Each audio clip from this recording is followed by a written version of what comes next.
교회를 아주 열심히 섬기던 다 큰 아들이 나이 많으신 어머니에게 어느 날 갑자기 교회 가기 싫다고 불평을 늘어놓기 시작했습니다. 어머니, 저 더 이상 저 위선적이고 이기적인 교인들 보고 싶지 않아요. 저 교회 안 나갈래요. 아들아, 너 아직도 교회를 사람 보고 나가니? 교회는 하나님만 보고 나가는 거야. 어머니, 저도 참을 만큼 참았어요. 이제는 더 이상 변화되지 않는 것 같은 그 사람들 때문에 저 상처받고 싶지 않아요. 아들아, 하나님은 오래 참으시는 분이시잖아. 너도 더 인내하고 기다려줄 수 없겠니? 어머니, 이제 제 안에 인내심이 바닥난 것 같아요. 어머니가 무슨 말로 저를 설득하려고 해도 저 이제 교회 안 나가요. 그때 나이 많으신 노모께서 나직히 한 말씀 하셨습니다. 갑자기 그 아들이 두말 않고 교회로 가기 위해 집을 나섰습니다. 저 어머니가 뭐라고 말씀하셨을까요? 그래도 네가 담임 목사인데 교회는 가야지. 자, 여러분은 교회에 왜 나오십니까? 어떤 기대가 있어서 나오십니까? 에머슨 퍼스틱이라고 하는 미국의 설교가는 자기 시대에 미국 사람들이 교회에 나가는데 4가지 동기가 있다고 이렇게 분석을 했습니다. 첫째는 생활 습성이나 관습 때문에 교회에 나간다는 것입니다. 그 당시에 미국은 기독교 국가였기 때문에 일반적으로 주일날은 교회를 나가는 것이 사회적인 풍습이었다고도 할 수 있습니다. 둘째는 어떤 목사님의 설교 때문에 그 설교를 듣기 위해서 교회에 나간다는 것입니다. 셋째로 교회란 좋은 곳이라 교회에 나가서 활동하면 사회에서도 인정받기 때문에 교회에 나간다는 것입니다. 넷째로 일시적인 위안을 얻기 위해서 교회에 나간다는 것입니다. 그런데 이러한 동기들은 부분적으로는 이유가 될 수는 있으나 우리가 교회에 나가는 진정한 동기는 될 수가 없습니다. 그렇다면 우리는 왜 교회에 나가는 것일까요? 다른 말로 말하면 교회는 왜 존재하는 것일까요? 제가 존경하는 지금은 은퇴하신 선배 목사님께서 교회가 존재하는 이유를 3가지로 정리하신 것을 보았습니다. 다른 말로는 교회가 없이는 절대로 성취할 수 없는 3가지 명제가 있다, 이렇게 말씀하십니다. 첫째, 신앙과 인격의 성숙이 불가능하다.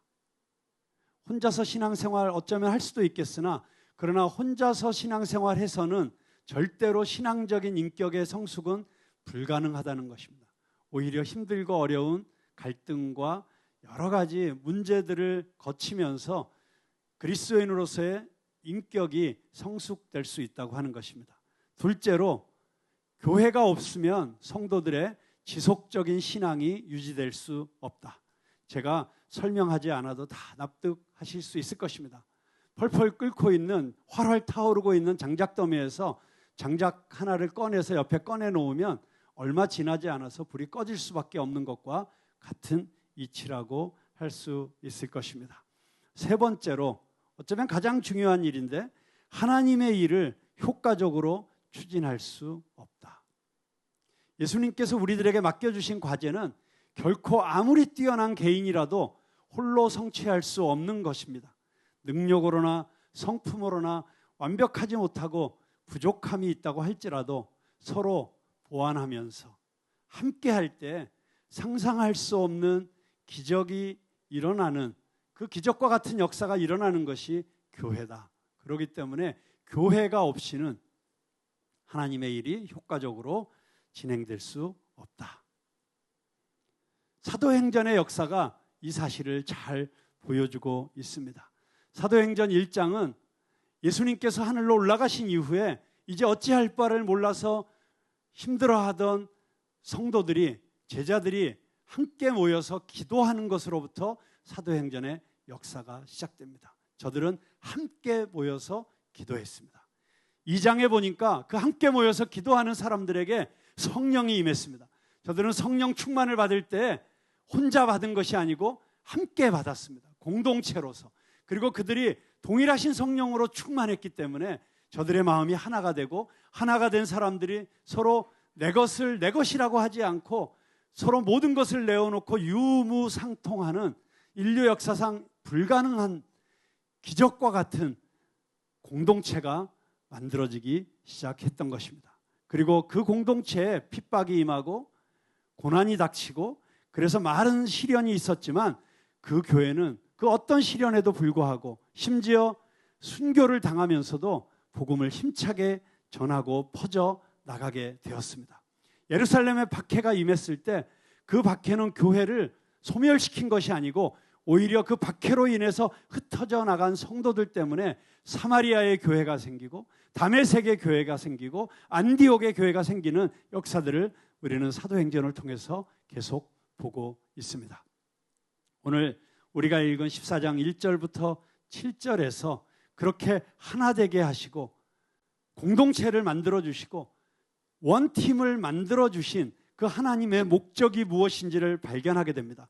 다른 말로 하면 하나님께서 교회를 세워주시고 그 교회 안에서 성도들이 함께 교제하게 하시고 그 교제를 통해서 무엇을 이루시기를 원하시는지를 오늘 말씀 가운데서 우리는 발견할 수 있습니다.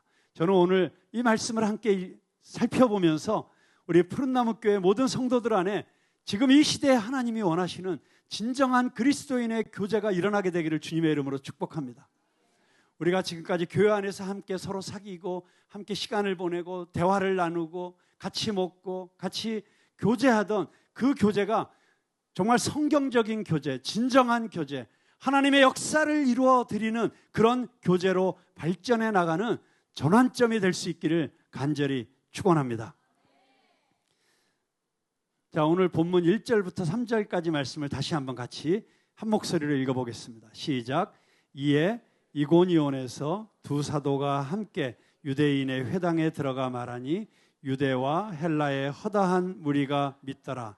그러나 순종하지 아니하는 유대인들이 이방인들의 마음을 선동하여 형제들에게 악감을 품게 하거늘 두 사도가 오래 있어 주를 힘입어 담대히 말하니 주께서 그들의 손으로 표적과 기사를 행하게 하여 주사 자기 은혜의 말씀을 증언하시니 1절에 보면 두 사도가 했습니다. 이 두 사도가 누구죠? 네, 13장을 기억하시면 누구일까요? 네, 바울과 바나바죠. 네, 그런데 13장의 뒷부분에 보면 이 두 사람이 뭘로 소개가 되어 있냐면 이에 두 사람이 이렇게 소개되어 있어요. 근데 14장으로 넘어오면서 두 사도가 바울과 바나바가 사도라고 공식적으로 불리우기 시작한 첫 번째 장면이 여기에 등장하고 있습니다. 자, 왜 갑자기 여기서 사도로 소개가 됐을까요? 어떻게 예수님의 12제자도 아니었는데 유다가 예수님을 배신했기 때문에 11제자가 돼버렸죠. 그 11제자가 그 빈 한 자리를 채우기 위해서 추첨을 해가지고 제비뽑기를 해서 마띠아가 제자가 되어서 12사도가 되었죠. 지금도 우리는 12사도라고 알고 있습니다. 그런데 어떻게 그 12사도에 속하지도 않았던 바울과 바나바가 사도로 불리우기 시작했을까요? 여기에서 저들이 그렇게 사도로 불리울 수 있었던 그 가장 중요한 이유를 이 한 단어에서 찾을 수 있습니다. 함께 유대인의 회당에 들어가 말하니. 저들은 말하는 사람들이었습니다. 사람들 앞에서, 이방인 앞에서, 적대적인 유대인들 앞에서 말하는 사람들이었습니다. 단지 말하는 것이 아니고 이 원어의 뜻을 더 자세히 들여다보면 그렇게 말하니, 정확하게 그들이 말하는 내용이 있었다고 하는 것입니다. 그리고 그 내용을 반복적으로 이야기하는 사람들, 다시 말해서 이 복된 소식, 복음을 선포하는 사람들이었다. 어디를 가든지 복음을 말하는 사람들이었다. 그들이 그렇게 계속해서 어디를 가든지 어떤 상황 속에서도 어떤 고난 속에서도 복음을 전하는 사람들이었고 말하는 사람들이었기 때문에 그들의 삶을 추적하던 누가가 이제 저들에게 자연스럽게 사도라고 이름을 붙여준 것입니다. 투표를 통해서 사도가 된 것이 아닙니다. 제비뽑기를 통해서 사도가 된 것이 아닙니다. 어떤 기관에 의해서 안수를 받아서 사도가 된 것이 아니고 저들이 저렇게 열심을 다해서 복음을 전할 때 자연스럽게 저들에게 사도적인 권위가 부여된 것입니다. 저들에게 성령이 임하시고 저들의 설교에, 저들의 복음 전파에 기름 부으심이 임하셨을 때 자연스럽게 사도라고 불리움을 받게 된 것입니다. 저희들이 바울과 바나바처럼 어디를 가든지 누구를 만나든지 예수님의 이야기를 하고 복음을 전하는 사람들이 될 때 우리들이 바로 이 사도적인 사역에 참여하는 성도들이 되게 될 것입니다. 우리 교회가 바로 그런 사역에 참여하는 교회가 될 것입니다. 자, 그런데 저들이 그러면 그렇게 말했다고 하는 그 복음의 내용이 무엇일까요? 여러분들이 제일 싫어하는 일을 한 번 더 부탁드리도록 하겠습니다. 자, 옆에 있는 분들 두 분씩 짝을 지으시고 복음이 무엇인지 1분 안에 빨리 설명하십시오. 여러분, 복음을 전하는 사람들이 되어야 되잖아요. 자, 복음이 무엇입니까? 빨리 1분 안에 한번 설명해 보세요.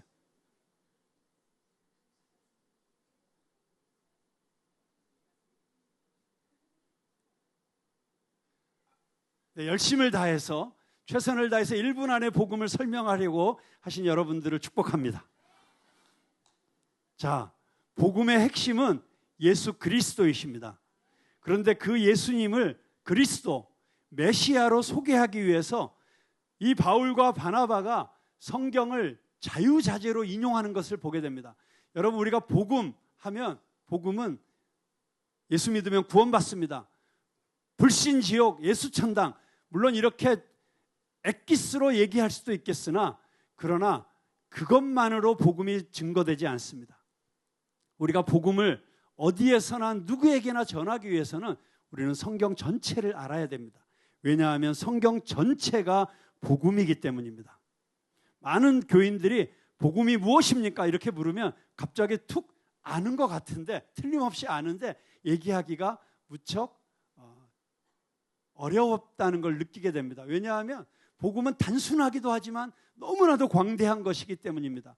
창세기로부터 시작해서 요한계시록까지의 그 모든 이야기가 복음의 이야기이기 때문에 그것을 어떻게 사형리라고 하는 잘 정리된 그 4가지 영적 원리만으로 다 설명할 수 있겠습니까? 사형리를 외워서 복음을 전하는 것도 너무나도 귀한 일입니다. 그런데 그것에서 멈춰서는 안 됩니다. 그게 다가 아닙니다. 우리가 정말 복음을 잘 전하는 사람이 되기 위해서는 우리는 구약성경 전체를 꿰뚫을 수 있는 사람이 되어야 됩니다. 신약성경 전체를 꿰뚫을 수 있는 사람들이 되어야 됩니다.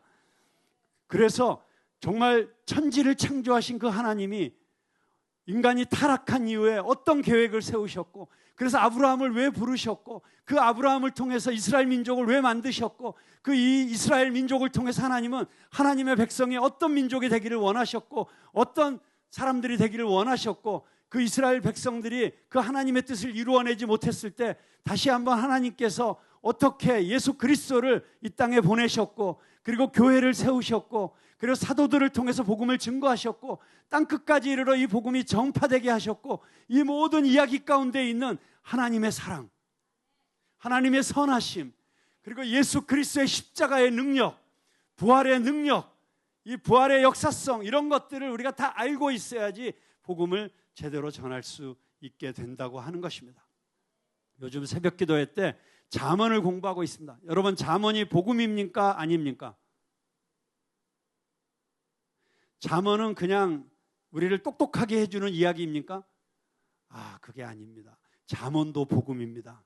잠언 가운데서 우리는 지혜 그 자체이신 예수 그리스도를 발견할 수 있습니다. 그리고 그 예수 그리스도 안에서 우리는 이 세상을 이기는 지혜를 배울 수 있게 되는 것입니다.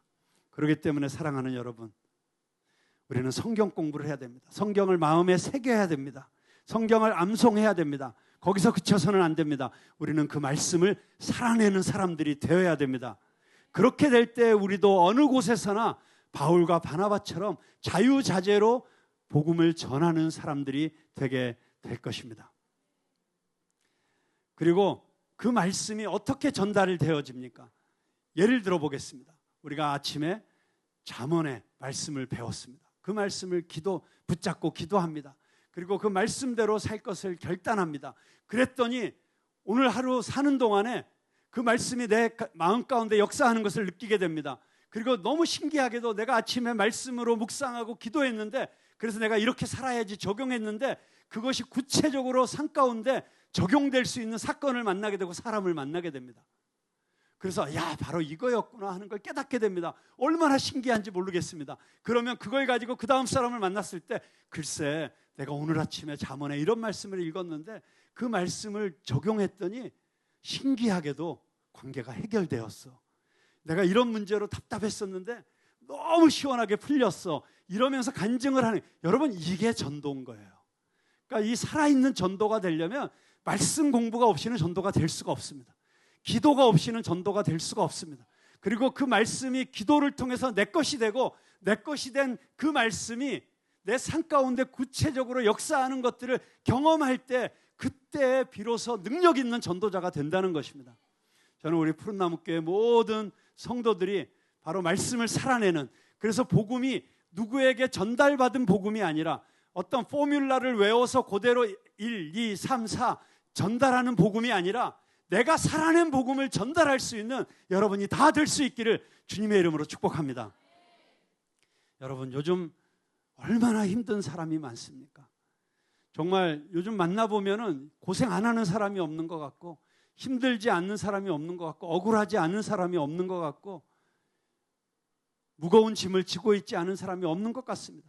근데 여러분들이 말씀 가운데서 여러분도 동일하게 어려움이 있고 힘든 것이 있고 삶의 무게에 눌려 있지만 그러나 말씀을 통해서 그것을 떨쳐내고 일어나서 힘있게 걸어나가는 그런 모습을 보여줄 때 사람들이 아니 이렇게 힘든데 어떻게 이렇게 계속 웃을 수 있어? 아니 이렇게 나도 당신 어려운 거 아는데 어떻게 얼굴이 그렇게 평화로워 보일 수 있어? 사실은 나도 힘들었거든. 그런데 내가 말씀 공부하다 보니까 그 말씀 가운데 이런 말씀이 있어서 내가 그 말씀 붙잡고 기도하는데 하나님이 나한테 평안을 주셨어. 근데 그 평안을 주시고 내가 일어서니까 똑같이 상황은 변하지 않았는데 내가 이거 다 이길 수 있을 것 같아. 난 반드시 승리할 거야. 나는 너도 이렇게 될 수 있기를 바래.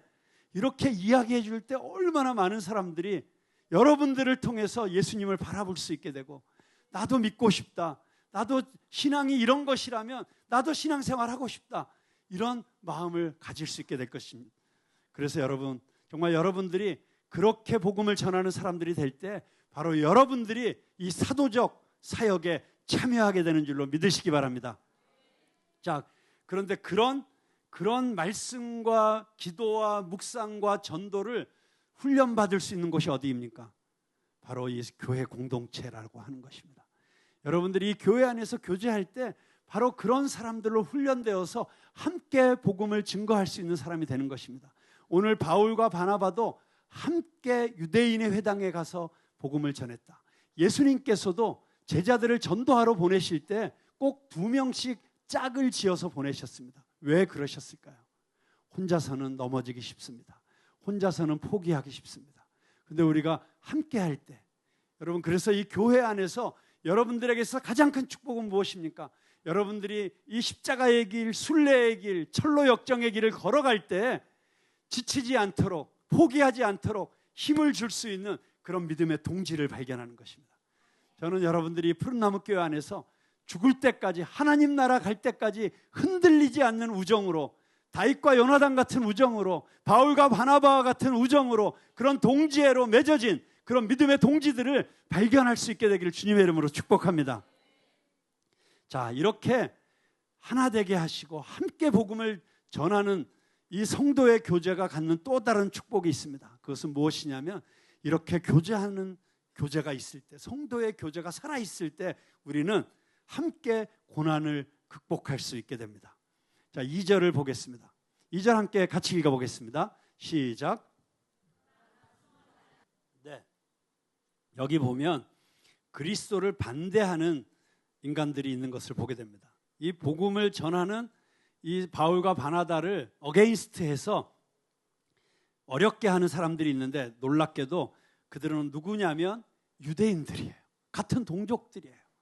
여러분, 이방인들은 오히려 바울과 바나바의 전도를 들으면서 예수님을 영접하고 너무 흥분해서 막 복음을 받아들이고 개종하고 이런 일들이 일어나는데 오히려 유대인들이 바울과 바나바를 대적해서 이방인들을 선동하는 거예요. 야, 저것들 사이비들이야.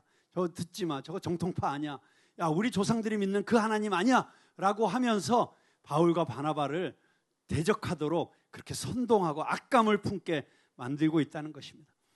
여러분, 내가 잘 모르는 사람이 나에게 못된 짓을 하면 별로 상처가 깊지 않습니다. 그런데 내가 믿었던 사람, 오히려 나랑 가장 가까웠던 사람, 나에게 가장 잘해주는 것 같은 사람이 나에게 배신하고 상처를 입혔을 때 오히려 그 상처가 오래 가는 것을 보게 되죠. 얼마나 바울과 바나바가 마음이 어려웠겠습니까? 그런데 3절에 보니까 두 사도가 오래 있어 주를 힘입어 담대히 말하니, 여러분, 그런 어려운 가운데서도 바울과 바나바는 포기하고 돌아가는 것이 아니고 다른 데로 그냥 가버리는 것이 아니라 오히려 거기에 오래 있었다.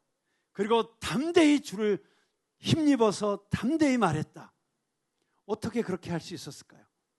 저들이 그렇게 고난과 핍박 가운데서도 계속해서 복음을 전할 때 주께서 그들의 손으로 표적과 기사를 행하게 하여 주사 자기 은혜의 말씀을 증언하시니, 저는 여기서 두 가지 아주 굉장히 중요한 것을 보게 됩니다. 첫째는 무엇이냐면 저들이 담대히 말할 때 주어가 바뀌게 됩니다. 주께서 그들의 손으로 표적과 기사를 행하게 하여 주사 자기 은혜의 말씀을 증언하시니. 누가 증언했다고요? 주께서 증언하셨다. 증언을 하면서 어떻게 하셨다고요? 그들의 손으로 표적과 기사를 행하겠다는 거예요. 여러분, 바울과 바나바도 우리와 똑같은 평범한 인간들이었습니다. 그런데 저들이 고난 속에서도 어려운 가운데서도 담대히 주의 일을 할 때, 복음을 계속해서 증거할 때 누가 역사하신다고요? 주께서 친히 역사하신다는 것입니다. 저는 우리들 삶 가운데서도 이런 일이 일어나게 될 줄로 믿습니다. 우리는 부족한 사람들입니다. 연약한 사람들입니다. 우리의 능력으로는 아무것도 할 수 없습니다. 그렇지만 그럼에도 불구하고 우리가 오병이어를 주님의 손에 올려드리는 심정으로, 주님, 저 같은 사람의 봉사라도 쓰시겠다고 한다면, 저 같은 사람이라도 주님의 일에 사용하시기로 하신다면, 저 같은 사람의 이 작은 물질이라도 주님께서 쓰시겠다고 한다면 주님 마음껏 쓰십시오 하고 올려드리면서 기도하면서 나아가게 될 때 주님께서 친히 역사하신다는 것입니다. 그래서 주님께서 이루어 주신다고 하는 것입니다. 저는 우리가 이런 기적을 경험할 수 있게 되기를 바랍니다. 자, 두 번째, 우리가 이 말씀 가운데서 발견하는 것은 무엇입니까? 저들이 어떻게 이렇게 고난 속에서도 끝없이 계속해서 사역을 할 수 있었을까요? 복음을 전할 수 있었을까요? 바로 그들이 함께 있었기 때문입니다. 저들 안에 서로 지지해주고, 힘들 때 위로해주고, 격려해주고. 여러분, 나 혼자 할 때는 그만두고 싶어도 내 옆에 누군가가 같이 달리고 있으면 계속 뛰게 되잖아요. 달리기 하다가도 혼자 달리면 조금 뛰다가 그만두게 되잖아요. 그런데 내 옆에서 누가 같이 뛰고 있으면 할 수 없이 그 사람 때문에라도 뛰게 되잖아요.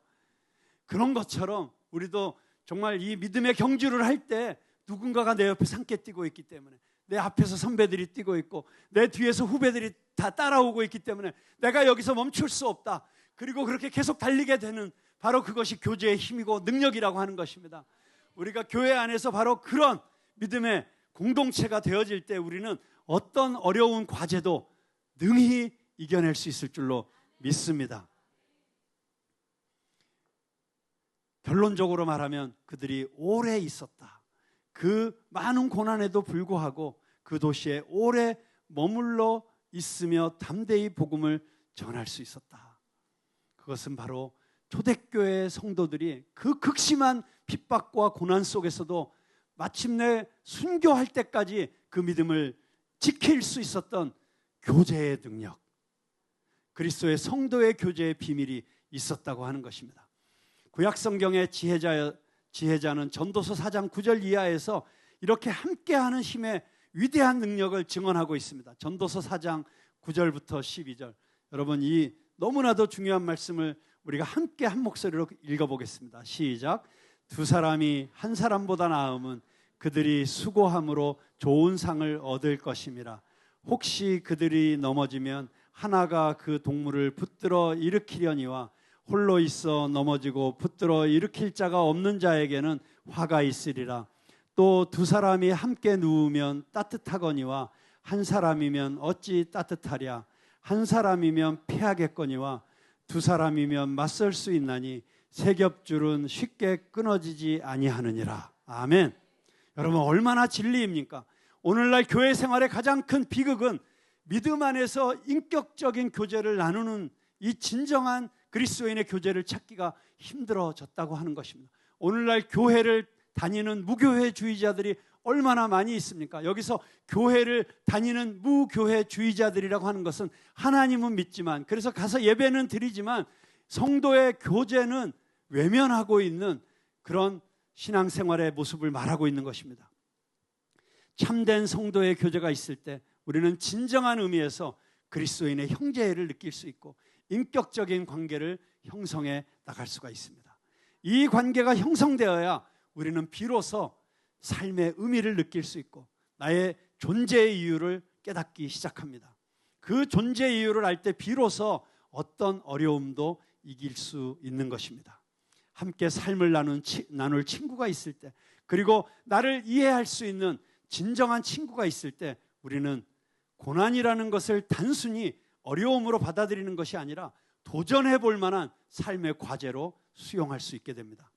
마치 사랑하는 부부가 맞이한 고난처럼 말입니다. 사랑하는 부부는 어떤 고난이 찾아왔을 때 그것으로 인해서 멀어지는 것이 아니라, 관계가 깨지는 것이 아니라 오히려 그 고난을 같이 뚫고 나가면서 더욱 가까워지는 것을 볼 수 있습니다. 이것이 또한 사도행전의 성도들의 모습이었다고 할 수 있습니다. 5절 이하의 말씀을 보십시오.